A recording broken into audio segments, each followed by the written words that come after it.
আমাদের এলাকায় বলতে না, সারা বাংলাদেশে বর্তমানে প্রচন্ড গরম। গরমের মধ্যে এলাকার মধ্যে টেকা যায় না। তাই ভাবলাম যে না, আমি আর সিনু দুই ভাইয়ে একটু গ্রামের সাইডে থেকে ঘুরে আসি।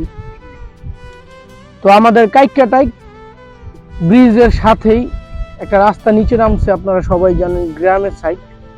ওই সাইডে একটা সুন্দর একটা এলাকা আছে, আমরা সেইখানটা আপনাদেরকে এখন পুরোটা ঘুরে দেখাবো। ওইখানে গেলে আপনাদের মন শান্তি হয়ে যাবে।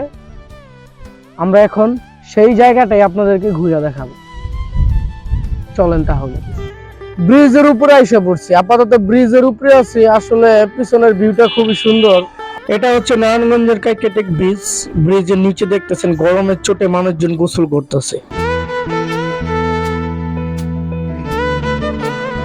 ব্রিজের সাথেই কিন্তু এই সুন্দর রেস্টুরেন্টটা পাইবেন। এখানে পরিবার নিয়ে আসতে পারেন, বসতে পারেন, বা আপনার পছন্দের মতন খাবার খাইতে পারেন।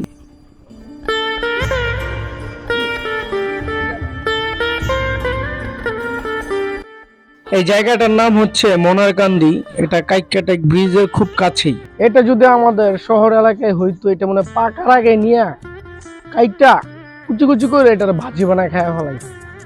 অথচ এটা কি সুন্দর, এখানে ঝুলা রয়েছে, ধরার মতো মানুষ নেই। আম গাছগুলোতে প্রচুর পরিমাণ আম হয়েছে, ধরার মতো মানুষ নেই। আমাদের এখানে হইলে তো চুরি করে নিয়ে যেত। এটা হচ্ছে গ্রামের মানুষের সভ্যতা, কারো জিনিস কেউ না বইলে ধরে না। তো আমরাও এখান থেকে বইলা তাদের থেকে আমরা কয়টা আমও পাইরা নিলাম। অনেকক্ষণ ধরে হাঁটতাছি, গলাটা শুকিয়ে গেছে। তো হঠাৎ করে দেখলাম কাকার দেখা, কাকার থেকে দুইটা আইসক্রিম নিয়ে নিলাম। কাকার আইসক্রিম গুলা খুবই সুস্বাদু ছিল। ধান ক্ষেত গুলা খুবই চমৎকার লাগে দেখতে। আর ধান ক্ষেতের এটাকে আইল বলে। এই আইলের উপর দিয়ে হাঁটতে খুবই ভালো লাগে। এখানে আসছি, খুব ভালো লাগতেছে।